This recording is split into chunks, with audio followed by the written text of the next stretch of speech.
semana.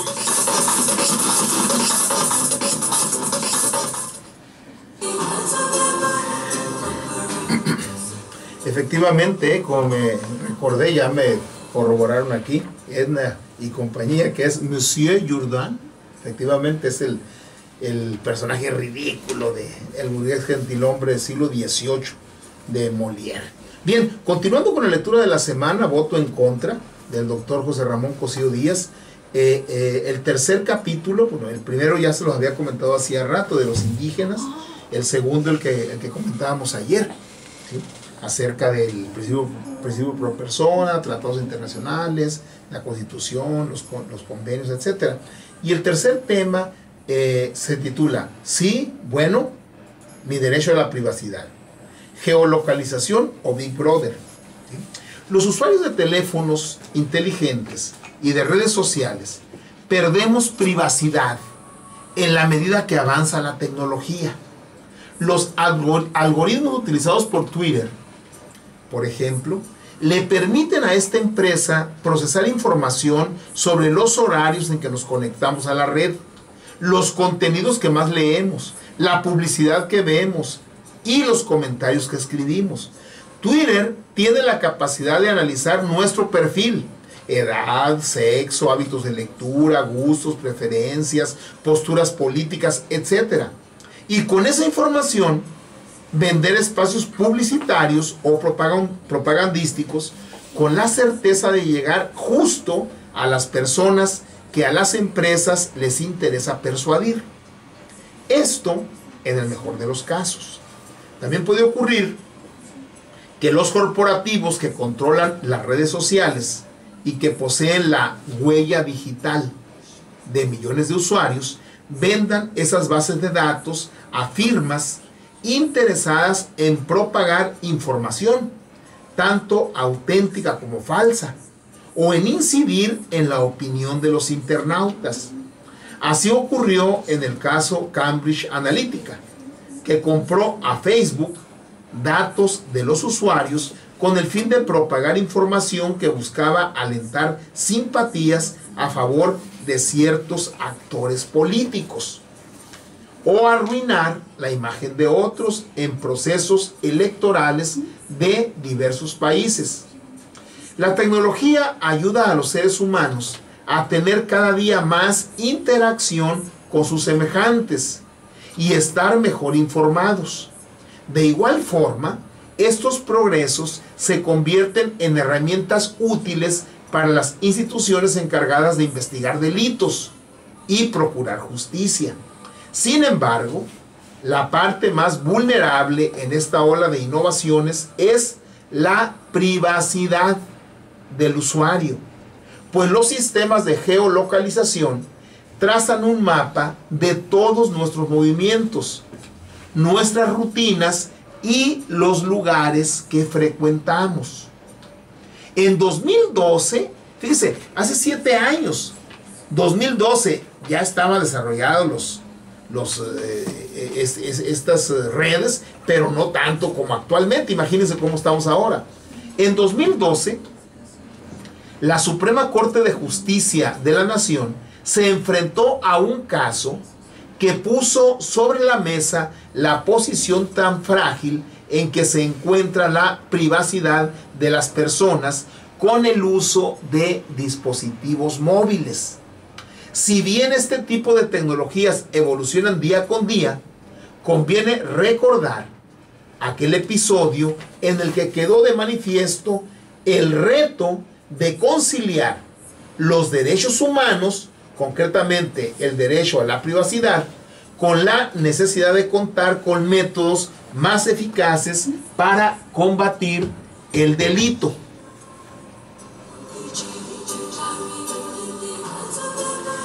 En esa introducción que hace el maestro Cosío a este tema, pues ya pone de manifiesto de qué se trata, ¿sí?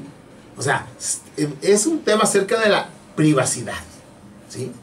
Llega un asunto a la Suprema Corte para ver qué es lo que procede. Es un caso de un artículo que lo colocaron en el Código Penal, ¿sí?, y que la Comisión Nacional de Derechos Humanos interpuso un recurso de inconstitucionalidad.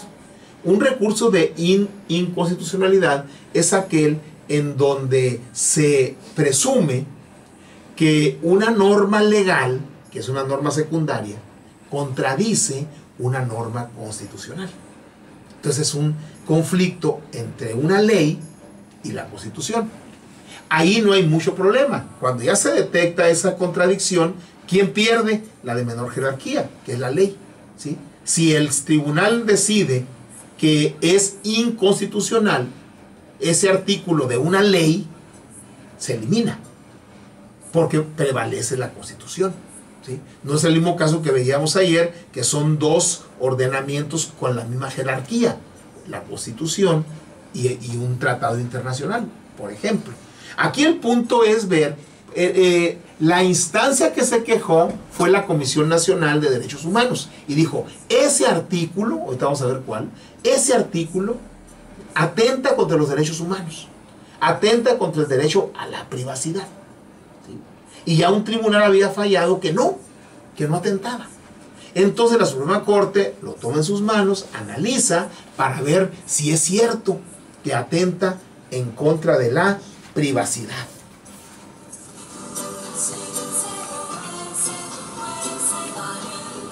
El 11 de mayo de 2012, la Comisión Nacional de los Derechos Humanos presentó una acción de inconstitucionalidad en contra de los artículos 133 quater del Código Federal de Procedimientos Penales y 40 bis de la Ley Federal de Telecomunicaciones, que regulaban la localización geográfica de los equipos de comunicación móviles.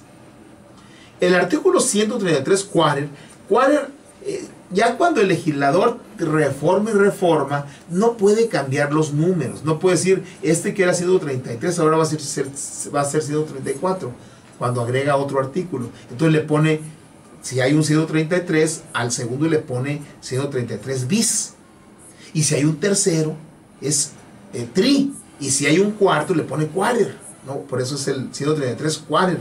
Referido, permitía al Procurador General de la República solicitar a los concesionarios del servicio de telecomunicaciones la localización geográfica en tiempo real de los equipos de comunicación móvil asociados a una línea que se encontrara relacionada con la investigación de delincuencia organizada, delitos contra la salud, secuestro, extorsión o amenazas. Por su parte, el artículo 40 bis estableció la obligación de los concesionarios para colaborar con las autoridades en la localización geográfica de los equipos asociados a una línea que se encontrara relacionada con investigaciones respecto de los delitos mencionados. Cabe aclarar aquí que por medio de las acciones de inconstitucionalidad, ciertas personas o instituciones, que son las que vienen en la Constitución, pueden plantear ante la Suprema Corte lo que les comentaba hace un momento. Bien, entonces, esto de que una ley contradice la Constitución. Entonces, ¿cuál es el punto aquí?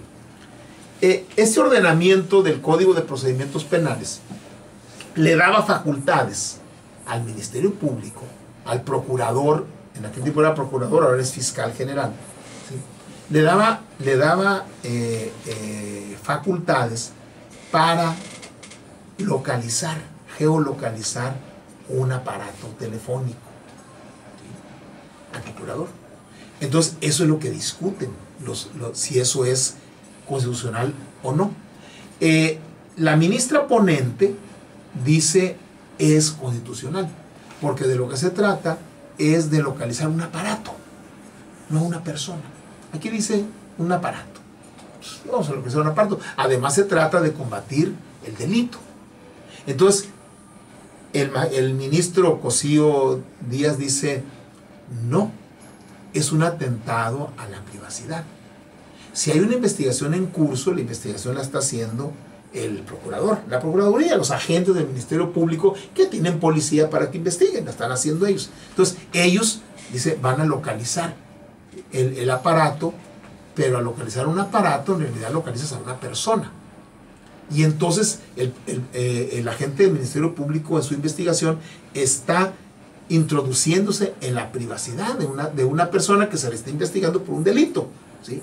Entonces dice el ministro, no podemos dejar eso en manos en la decisión solamente del agente del Ministerio Público, del procurador.